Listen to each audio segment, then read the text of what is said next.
Hey Bruce, how are you? All right. Thanks so much for being part of this little circus here. Oh yeah, you're welcome. I enjoyed watching Jeff yesterday. It was pretty good. You know, Yeah, I thank God that I've been interviewing people for I don't know 30 years, yeah, and I'm sometimes amazed at the interviews when I go back and listen to them because I'm interested in getting stuff out of you and them yeah, yeah, that nobody gets. I mean, yeah, these are not 2 or 3 minute sound bites. yeah. This is Oh, you sharing who the heck you are. And yeah, like, I think I give players the opportunity to share stuff they never shared before. yeah. No, it was good. I really enjoyed it. And you connected with them. Yeah, I know. How It was worked out that? really Tell, good. tell me about that. Well, we had a brief conversation. We talked about some mutual friends that we played with. And then we talked about his business. And I'm in Edmonton, and I'm pretty well connected with all the Oilers alumni. I'm actually president of the Oilers Alumni Association right now, so Oh, wow. I'm dealing with a lot of Oilers, past Oilers. So being part of his business, which I haven't read his email yet, but I'm going to check it out later today, and it seems pretty interesting. It is So interesting. Part yeah, of the reason I do this show is because I want to give professional athletes a little exposure. And I want people to know uh, what there is to do or the landmines along the way when you've been a professional athlete. I know since eighth grade, some professional athletes have been told what to do every minute. yeah, They yeah. don't There's a have lot to of think for them. babysitting. They don't have to think for themselves. Yep, And then all of a sudden, they're 34 or yeah, 30 or yeah, 28. It's like, yeah. There's a so lot of that. we'll hello everybody. My name is Bruce Starr. I am the host of the Super Sports Collection Show, and I'm thrilled that each and every show I get to meet highly accomplished professional athletes, many of whom were playing for years, sometimes 8, 10, 12 years in their sport. And that is just, to me, that's just incredible. And they have gathered experiences and contacts and friendships. So today, oh boy, is no different. My guest is Chris Joseph, and he's a former professional ice hockey defenseman who played in the National Hockey League for several teams: Pittsburgh Penguins, the Edmonton Oilers, Tampa Bay Lightning, Philadelphia Flyers, Vancouver Canucks, Phoenix Coyotes, and Atlanta Thrashers. He was drafted fifth overall. That's incredible. I want to talk about that. By the Penguins in the 1987 NHL entry draft. He made his NHL debut for the Penguins during the 87-88 season, but was then traded to Edmonton that same season. I always wonder how that felt to be traded so quickly after you probably were just getting used to being with the team that drafted you. So with that said, welcome to the show, Chris. I really appreciate you being here. Thanks for having me, Bruce. I'm looking forward to a good chat. So tell me about that little first thing that I mentioned. You were, I mean, drafted fifth overall. That is, wow, that is incredible. Yeah, it was well, looking back now, the whole thing was a bit of a blur. When you're 16, 17, 18 years old, you're just for in my mind, I wanted to just play hockey. I loved hockey. I just wanted to play, wanted to be the best. And I had a really good draft year. I played on the World Juniors the year before, or that Christmas, and my stock sort of just kept rising that year. And I think making the World Juniors really helped. So yeah, so I got drafted. Went to the draft was in Detroit. went there with mom and my brother. My dad couldn't make it. My sister, everybody was there except for dad. And it was pretty cool. It was a neat experience. I had a bunch of meetings with a bunch of teams, but I was ranked fifth. I don't think I was moving up really. Maybe I could have got fourth or sixth, or I was in that ballpark. And Pittsburgh really seemed to like me, and so I had a good feeling I was going to go around there. But when I got drafted by Eddie Johnson and the Penguins, it was awesome. I loved it. It was such a great day. And who was there at that time and that made it so much more exciting? And listen, you're 16, 17 years old. These guys are people you've been watching on TV. Yeah, no, when I first got there, they weren't a playoff team yet, but Mario was in his second or third season. Wow. But other than Mario, we had a pretty veteran lineup of guys that bounced around a little bit. So there wasn't a lot of guys that had been there for a long time, and they really wanted to change the way. Obviously, with Mario, they had to change the way the franchise looked, and he definitely saved the franchise in so many ways, as we all know, looking in hindsight. But it was a pretty exciting time. We had a young core that was sort of going to get started and do some things. But as you said, I didn't get to stick around very long. I got traded. Oh God, it was 2 months into my rookie season, and Oh, I was 17 games in. I really thought, I'm making a lot of mistakes. I'm learning the ropes. This is my season to sort of get going and really establish myself. And I was hoping to stay in Pittsburgh for a long, long time. But as you know, things in the sports world don't always pan out that way. And they got an opportunity to pick up Paul Coffey. Um, and they really wanted Paul Coffey, which rightfully so. He had won the Norris trophies. He was the top defenseman in the league at the time. And the cost for that, there was 3 players went to Pittsburgh, 4 players went back to Edmonton. So it was Paul Coffey, Wayne Van Dorp, and Dave Hunter went to Pittsburgh. And then myself, Craig Simpson, Mo Mantha, and Dave Hannon all went to Edmonton. So it was a bit of a whirlwind.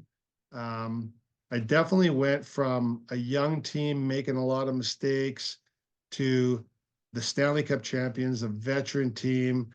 They didn't have a lot of room for my mistakes they didn't have room for me to grow. They had already grown. They were already at the top. They had a real veteran team. So it was a bit of a tough lineup to crack for me. But I really did enjoy my time in Edmonton. But at that moment, it was a struggle. I all of a sudden gone to playing some games, sitting in the press box, sent back down, called back up. There was a little bit of movement. Um, and as an 18-year-old, that's can be tough on the psyche. And once you get into professional sports, it's so mental. Most of the players in the American League, the NHL, the skill sets aren't huge. There's the McDavids and there's, the Matthews and those guys, but for the most part, everybody's pretty close. And a lot of it really comes down to will and mentality. and there was a guy named Gretzky. I think that was his name that Yeah. was up there Yeah. at the time. Yeah. Oh, yeah. When I got traded, I think Paul Coffey was one of the first players to leave. Andy Moog had left earlier, but Paul was pretty much one of the first ones to leave. So when I came to Edmonton, there was Gretzky, Messier, Curry, Anderson, Fuhr, Kevin Goodness Lowe, gracious! Charlie Huddy. They were loaded. And, that was 87, 88. We won the cup that year. And Wow. I didn't get a regular shift. I wasn't in the lineup a lot. So I was one of the black aces that was along for the ride, and it was awesome. But couldn't crack that lineup. But it was, I'm sure, a time of learning. You just said that you were a very young kid, and Yeah. all you know is playing on the streets, playing in the rinks, local rinks, and Yeah. some of the arenas in the minors. It's a big learning process, and I'm sure you were didn't realize what a big learning process it was. But yeah, totally. like I'd said, like if say I had come to a younger team and mistakes were part of the learning process and we're looking big picture down the road, I could have made mistakes with the players, with the coaches, and we would have all grown together. It would have been one of those scenarios. But I came into a team that was cup ready and they had gotten their mistakes out of their system 3, 4, 5 years ago. Now they're at the top of their game. So it was a hard one to learn. Defense is a tough position for young guys, and I was no exception. You know, I was young, I was fast, I was offensive, but I didn't think the game defensively as well as they needed me to be. So you know, I would pinch and get caught. I would wander in my defensive zone a little more than I should. I wasn't in the right place, and a lot of that was experience, and I needed to gain that. So I just wasn't ready. But it sure was a fun ride. Being around, even like I was there for the 88 Cup, I was there for the 90 Cup.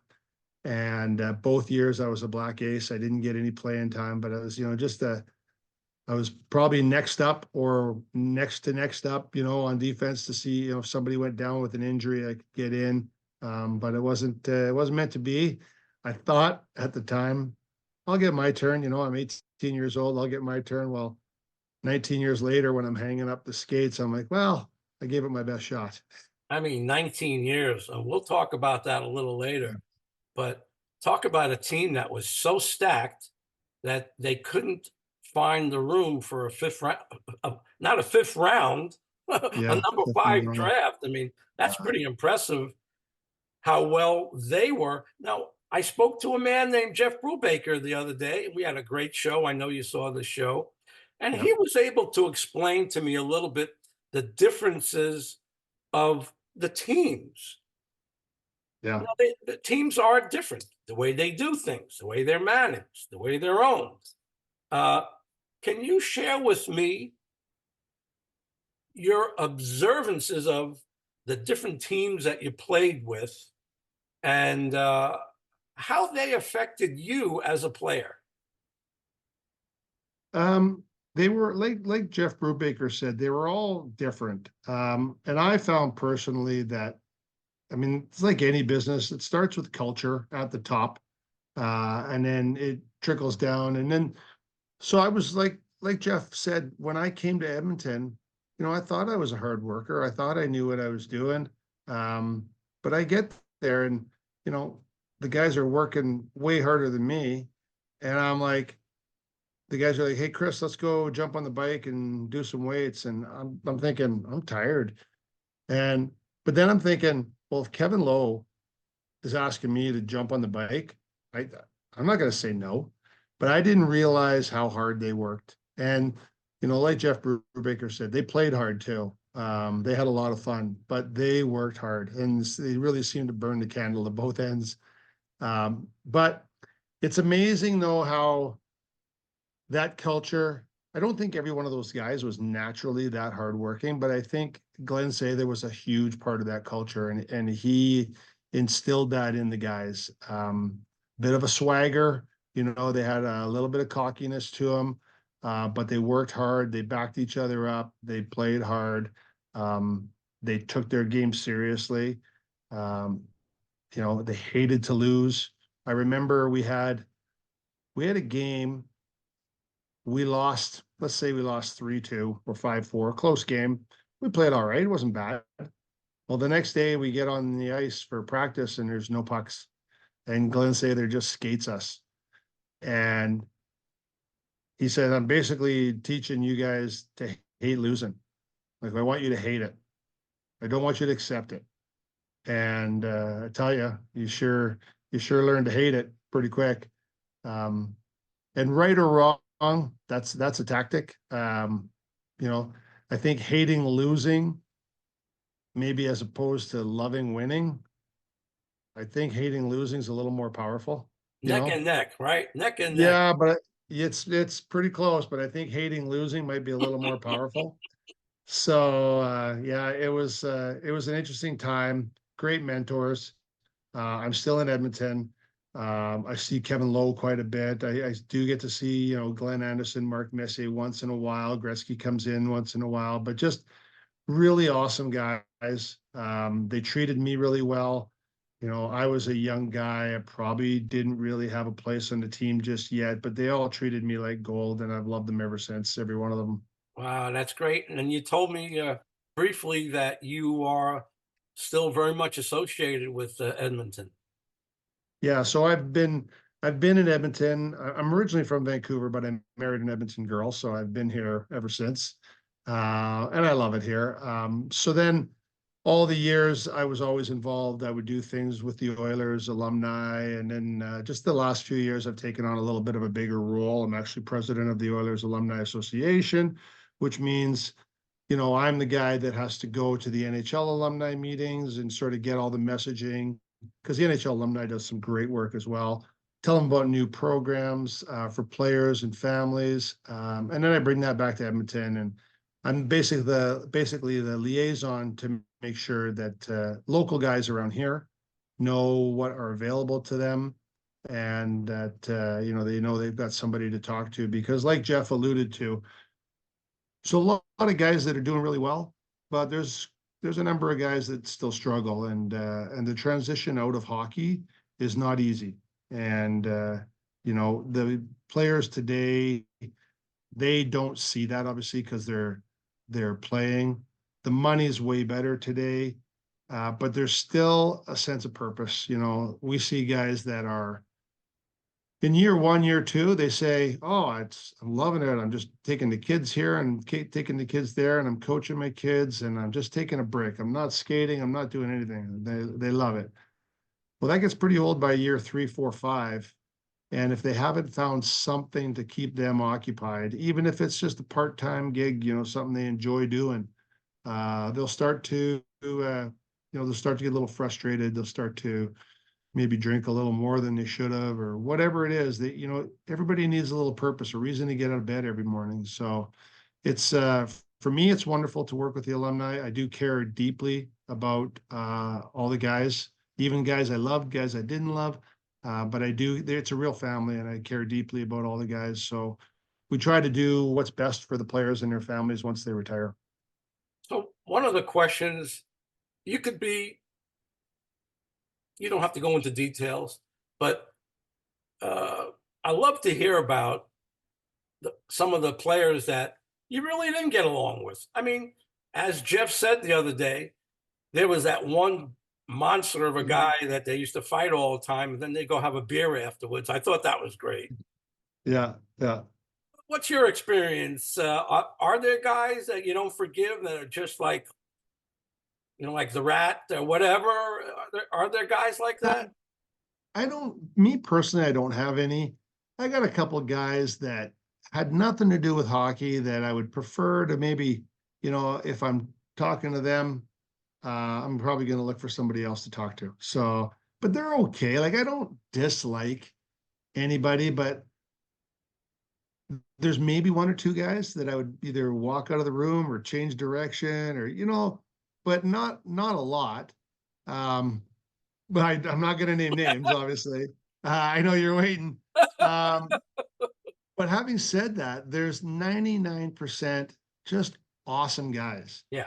And guys have done different things after hockey, and some guys have struggled, and some guys have done well. But like Jeff Brubaker said, when we get together, we sort of forget about all that, and we feel like a family. You know, I'll give you one little example. I was 18 years old. I was in Pittsburgh, and I think Rick Tocchet was playing for Philadelphia. And we got a little scrum on the ice, and I think there was five players in a bit of a pile, and he stuck his thumb in my eye, intentionally or not, right? And I'm like, wow. So at the time, I didn't like Rick Tocchet. I thought he was a big bully. But since then, I've gotten to know him a little bit, and I've watched him coach, and I got the utmost respect for this guy. Like, he is a fantastic coach. And, if I get to see him away from the rink, I'm going to say, hi, how you doing? Love it. Like, and most of the guys are like that. The guys that you fought, the guys that you took penalties with their high stick or, F you on the ice, that kind of stuff. That doesn't matter. Like everybody's a warrior. Everybody wants to win. When you're on the ice for 60 minutes, all you really care about is winning. So I love it. When I get a chance, my wife even jokes, when you go to these events, you're like a kid in a candy store. You just your eyes light up. You want to see this guy and you want to see this guy. And she goes, I had one event with the NHL alumni. I saw Bobby Orr across the room. Oh, And yeah, like that's a big deal for me. And I a defenseman. normally I'm yeah, normally I'm shy, I'm reserved, I'm laid back a little bit, but I'm like, screw this. I'm going to talk to Bobby. And Wow. I just beeline for him. And I literally was a kid in the candy store. Like that Wow. kind of stuff for me is so good. I love it. Paul Coffey, I got traded for him. I played with him years later in Philadelphia. One of my favorites. Like he's just such a awesome guy. So there's so many guys that I don't even worry about the one or two that I don't really care about. Because I've got 99% of them that I just can't wait to see. Well, did Tocchet apologize at all, or is that No, I don't think so. But we've had a couple of chats since then, and I think it's just one of those moments. I don't think he meant to, but it's one of those memories that stick in your head, right?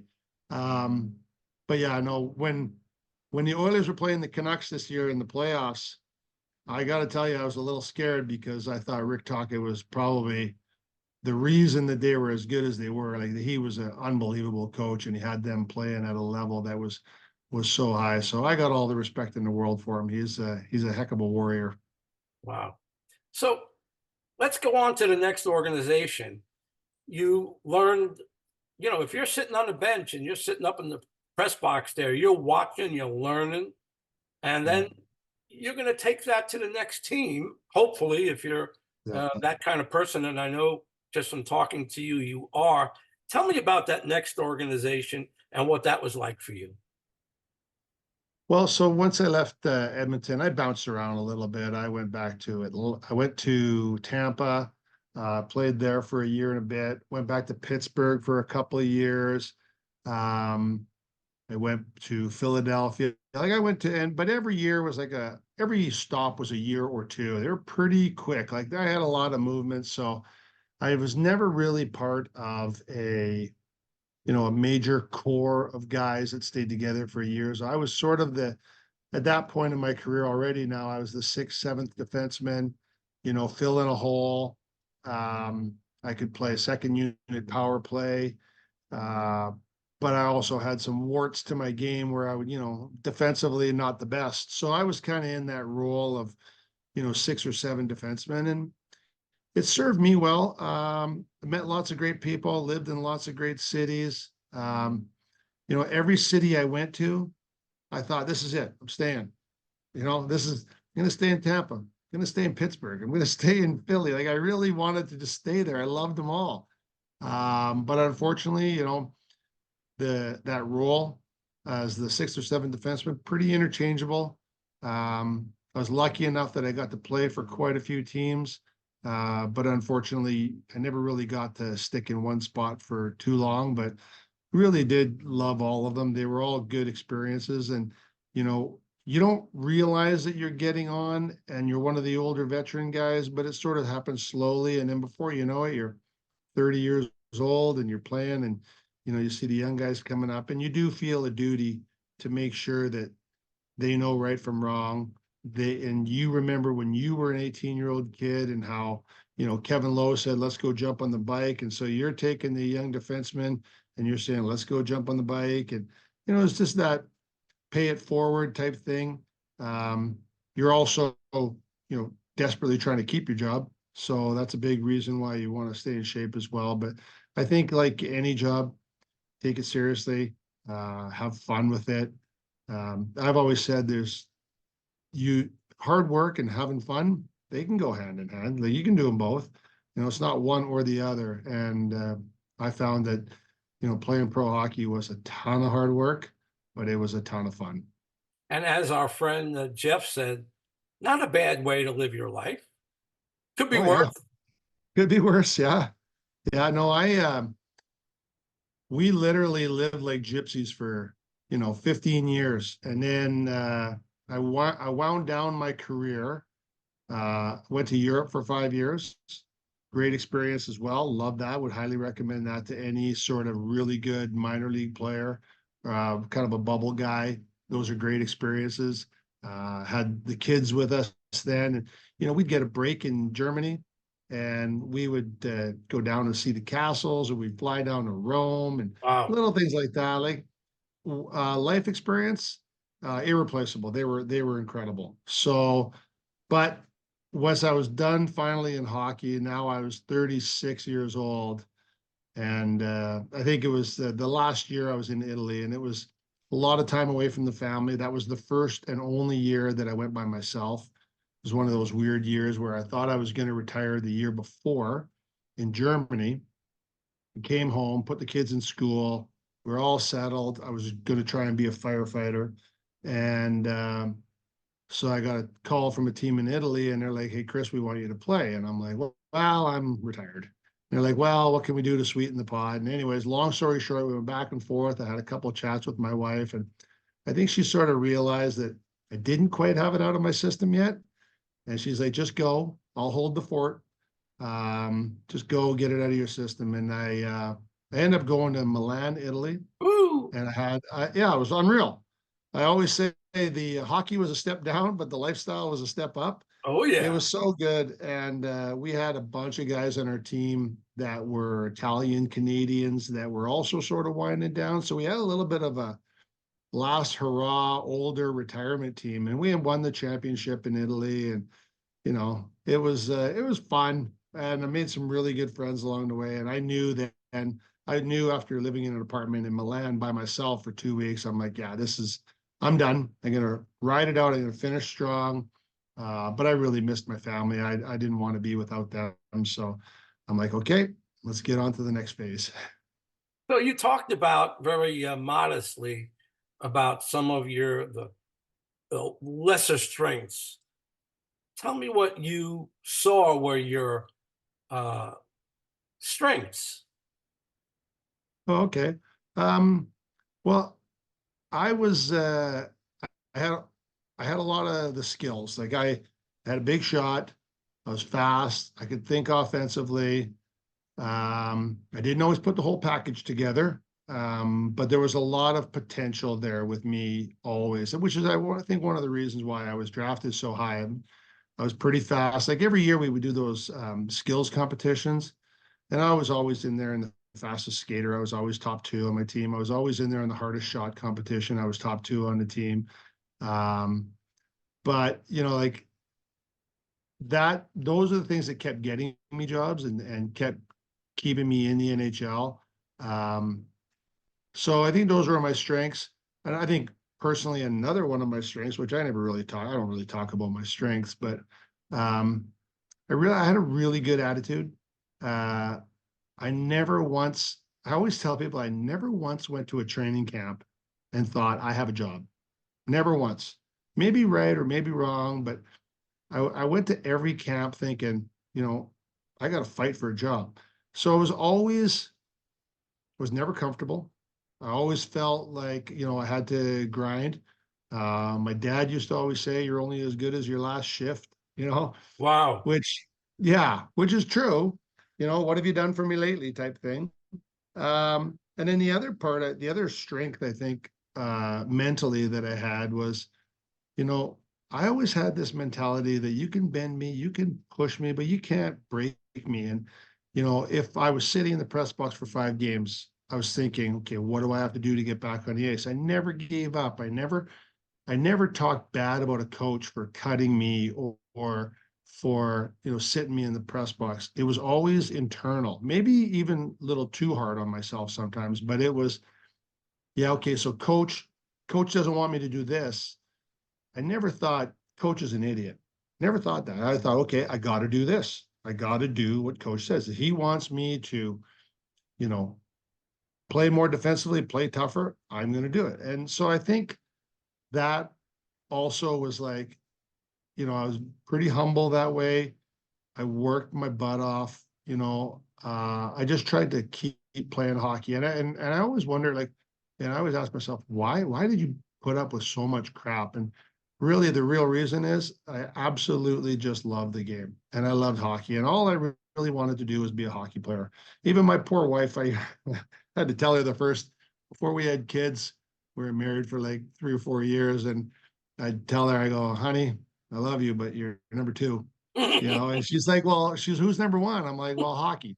Hockey's number one. I go, it's paying the bills. I go, but I love you. You're one day you'll be number one, and she's number one now, obviously. Uh, um, but yeah, I had to tell her for years, like hockey's number one. That's my life. That's my goal. And one of her strengths was to take me away from hockey, give me a little break, and I love that about her. And we didn't talk about hockey a lot together, her and I. So it was kind of nice to have a little away from the game break with her. I haven't talked about this before on any of my shows, but ice hockey was really my favorite sport. I love baseball. Basketball was okay. Football was okay, but I loved ice hockey. And being a New Yorker, very limited time. Uh, in the winters, when those rivers would freeze up, I was on them until it was dark. And I ended Yeah, up going to Northeastern University thinking, like an yeah, idiot, that I could actually play ice hockey up there. yeah. So the first week there, and I'll tell you who the coach was, Fernie Flamin. Oh yeah, So nice. the first week there was on the gym floor, working out, this and that. And then we got onto the ice, and those darn Canadians skated circles around me. Yeah. And I knew I didn't have a chance. And he said, listen, go sit down. It made me feel terrible, but uh, I love ice hockey, and that's why it's thrilling to get to talk to you and have educate me and the folks out there about what it's really like to have played hockey and for so many years. Goodness gracious, who was your favorite coach?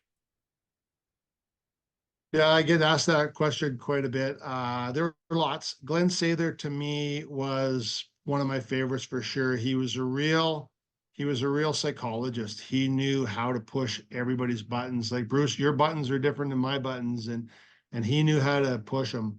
Um, I had some really good, smart coaches. I had some really emotional coaches. I had a couple that would, kick you on the bench and yell and scream all the time. But they were just trying to get the most out of you. Um, but Glenn Sather's definitely up there. I had Bob Francis in Phoenix. I really liked him. Terry Crisp I had in Tampa. He was excellent. Um, there was quite a few. Roger Nielsen. I had Roger Nielsen Oh in wow. Philadelphia. Believe it or not, at age 30, I was learning new things from Roger Nielsen, which I found was incredible. I'm like, I think I knew it all by then, and he's teaching me stuff. And he was a little bit of a nutty professor, mad scientist. He would like to experiment a little bit, but they were calculated experiments, and he knew what he was doing. So he was a very smart man. I had lots of great coaches though. Well, you did fairly well. You played in 510 regular season games spread Yeah. out over all those years, 39 goals, 112 assists, 151 points, 567 penalty minutes. No, I don't see that right You now. don't see that. Such a nice guy. Yeah, tell me about that guy. That guy grew up in an era where, like Brubaker was saying the other day, it was expected. And I was certainly not that guy. But, being a defenseman, I'm 6'2", I was 215, I was good size. I certainly didn't go looking for it, but I had to play physical. I mean, it took a lot of trippings and hookings and holdings. Um, but I probably had one fight a year, which was nothing. Like Brubaker was saying, he fought Chris Nyland 5 times in one training camp. And so I had maybe one fight a year. I don't think I won any of them. But I think it was also that was the 80s, the 90s, it was slowly leaving the game, but that was still part of the game. You had to answer the bell. So, I had a game in Florida and I didn't mean to do it, but I cross-checked Dino Cicerelli into the crossbar of our own net. And of course, he was cut over his eye and he was leaking. And now I'm public enemy number one in the building. And the next face off, Scott Mellenby comes up next to me. And I'm like, oh God. And so we're lining up for the face off. And I knew Scott from Edmonton. And I play with him. He goes, Chris, we're going to go. I'm like, I know. So they dropped the puck. We just dropped the gloves, and he was good to me. He didn't pound me too hard. I think he made it look better than it actually was. We rolled around, the crowd went nuts. We both got 5 for fighting, and everybody was happy. And so, but that was in the day too, where if I did something like that, which I did occasionally, I hit Cicerelli, um, you knew you had to answer the bell. I don't see players doing that nowadays. Like I wish Matthew Kachuk would do a little bit more of that. But I'm like, okay, I guess I'm gonna fight. So you had to answer it a little bit, and I certainly wasn't a tough player, but you had to play tough, whether you wanted to be tough or not. Outside of the role that you're playing, do you have some buddies that you can call friends, or is it almost like what Jeff said? Hey, when you see each other, it's great. Do you have buddies that you can call friends? You know what? It is a lot like Jeff said. When you see each other, it's great. I'm fortunate that I'm in Edmonton and I have my network here in Edmonton, and so I can call up 5 guys. We all get each other. That's the beauty of it. Um, we all understand how we think. It's funny. I've even cracked jokes to my firefighter friends, and my wife's be like, "Those are hockey jokes." Like they're not. That's not the same crowd. They're not going to get that. They're not going to get that stupid sense of humor that you had. But then I have the same thing with the firefighters as well. Um, but I have, I've out of town. I'd say I got 4 or 5 good buddies that I call once in a while, just check in. How you doing? I got a buddy in Pittsburgh. I got a buddy in Ohio. Guys that I played with in Europe and in Pittsburgh, and so it's good. But for the most part, the guys that we see are at events. You go do a pro-am and there's your guys, and you may have even met a guy for the first time, or you may have been teammates for 5 years. It doesn't matter. You're all best friends when you go to these things. It's awesome. They're so much fun. And because the guys are so good. So there's something pretty awful that happened since you left hockey. It's I don't know how anybody recovers from what happened in your family. Do you mind sharing a little bit about that? Yeah, sure. I'm sure a lot of your viewers don't know. But I lost my son Jackson in 2018 in the Humboldt Broncos bus crash. He was playing his last year of junior, and in fact, it was potentially his last game of junior. My wife and I were looking forward to having him home. And then cold April 6th day in Saskatchewan, and they're rural roads, and then their team bus ran into a semi that had uh, ran the stop sign. So we ended up killing 16, injuring the other 13. Some of the kids are in wheelchairs now. Some of the kids have mental injuries. And we lost our son Jackson. So it's been, I appreciate you bringing it up too, Bruce, because not everybody knows about it, but it's life changing for sure. Um, I'm a different person now. I'm still a fun person. I still like to laugh. I still like to have some fun. But everything that I do has a little bitterness to it. For example, my daughter Taylor, Jackson's older sister, got married 2 years ago. And, by all accounts, it was a fun, festive, It was a wonderful day. But But all of us, but me, my wife, my daughter, my other son, Brett, you know, we're trying to live in the moment. We're trying to enjoy it. But, all the while you're thinking Jackson should be here. And so it's something that we've learned to live with. We'll never get over. Um, the pain is always there. I can recall it in a moment. Sometimes it recalls me in a moment and catches me off guard. And it's been 6 years now.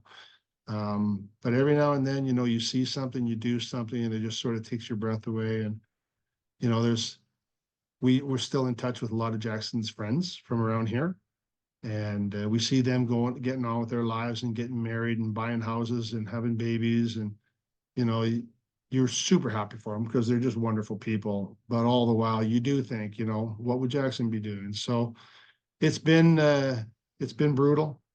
I'm not gonna lie. It's changed us, not necessarily in a bad way, but it's changed us. And not a day goes by we don't think about it, and wish we had them back, and hope and pray that no family ever has to go through what we went through. But we're not the first people in the world to lose a child, certainly not the last. But none of that really matters because grief is so personal that when you have a loss, you don't even think about other people's losses. You just think about yours, and it's such a personal journey. But we've been lucky that we've had a good network of support. Obviously, the Humboldt Broncos had 29 members on that bus, so we've got a massive group of people that we are close to. Some of them live here in my town, and we're very close to them, so we can lean on them as well. But yeah, it's miss them every day, and it's been a journey for sure.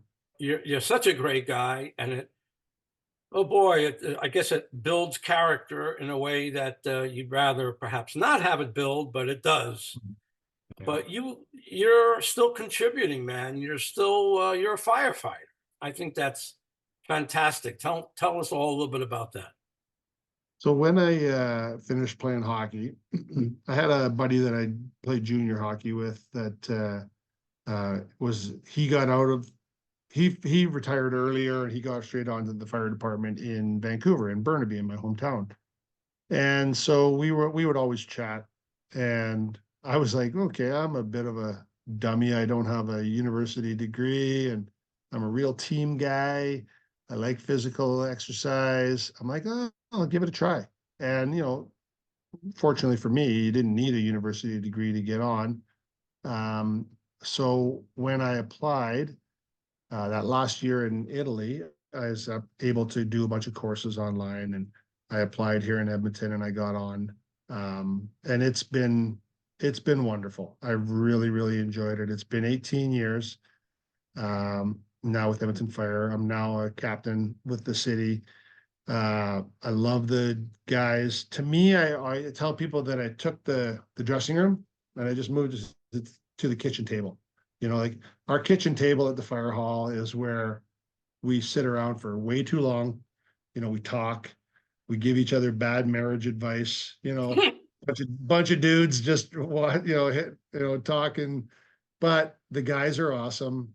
We have a bunch of women too. They're all of our members are awesome, and I really enjoy hanging out with them. And I would say, for me, it's really similar to the hockey world. There's one or two people that I prefer not to be in the room with, but 99% of them are unreal, just good people that just want the best. And I love the team atmosphere. I love a little bit of adrenaline. Um, and I am retiring this year though, so it's Oh, been yeah, I know. I'm turning 55 in September. And I can go till I'm 60, but there's been quite a few stats that show shift work from 55 to 60 is pretty hard on the body. So I'm actually retiring this year. But it's been a wonderful run, and I'm looking forward to whatever my next chapter is. But I did 19 years professional hockey. I did wow. 18 years professional firefighting, and I'm ready to do something sort of fun. Maybe coach a kids hockey team. And traveling is really cool. I mean, you got to spend time in Italy. I lived in Italy for 3 months, and Yeah. wow, And it, beautiful. oh, I know. and Yeah. the food, goodness Oh, gracious. so good. Yeah. So, lastly, I won't keep you any longer. You've been so terrific. Is there anything else that you'd like us to know about you that we haven't talked about yet? Is there anything you'd like to bring up that, oh, gee, I really wanted to talk about that, or I wish he would have asked me? Anything like that left? No, I think like I don't really like to talk about, myself a lot, like the stats or anything like that. I really enjoyed the conversation. I'm glad that you were able to touch on some hockey, touch on some firearm. Thank you so much for mentioning Jackson. As hard as it is, I like to talk about it. I love saying his name. So I do appreciate it. I'm looking forward to whatever my next chapter is.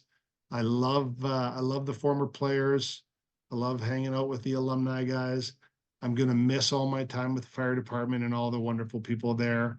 But I'm excited to try a new chapter, and I appreciate you giving me the platform to talk about all that stuff. Oh, I forgot about one thing: Yeah, baseball card, hockey card, sports yeah. card collecting. Did you ever do any of that? Okay, so I don't know. I had lots of hockey cards. I wasn't a baseball card guy. I was because I loved hockey. So I had lots of hockey cards, but I abused my cards. I'd put them in my bike spokes and throw them at school, and we'd try to. You ever play those games where you Oh just lick yeah, them oh and yeah, land on top? oh yeah. Well, I was throwing Gretzky and Lemieux cards, Woo! and they were all beat up, you know.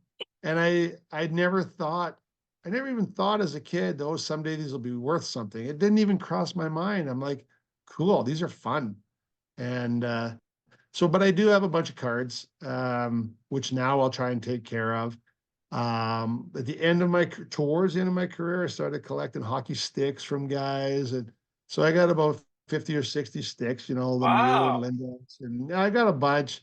I don't know what I'm going to do with them all. I got a whole whack of jerseys, a lot my own, but I got all my own jerseys and stuff. So, I mean, at the end of the day, they're all my collectibles. Whether they're worth anything to somebody else, who knows? I've got a couple of World Junior gold medals. So those are kind of a big deal for me. No Stanley Cups, but yeah, the card thing, I didn't appreciate it when I was a young kid. I was just throwing them against the wall, hoping to win more. that's right. I can totally relate. So, what about if is it possible that you could sign some cards, either of your own, or I can rustle up some and send it up to you so I can kind of show it on future shows? Anything Yeah, like that possible? absolutely. I don't have a whole lot here. If you can rustle up some, send them my way. Absolutely. I'd be more than happy. Okay, great. Well, Yeah. Chris, what a joy. You've been a great, great guest. I appreciate you spending the time with me that you have. This has been spectacular. Hold on for a second after I say goodbye. And thank you, Yeah. everybody. And Chris, you've been a great guest. God bless. And we'll see everybody again. Bye bye, everybody.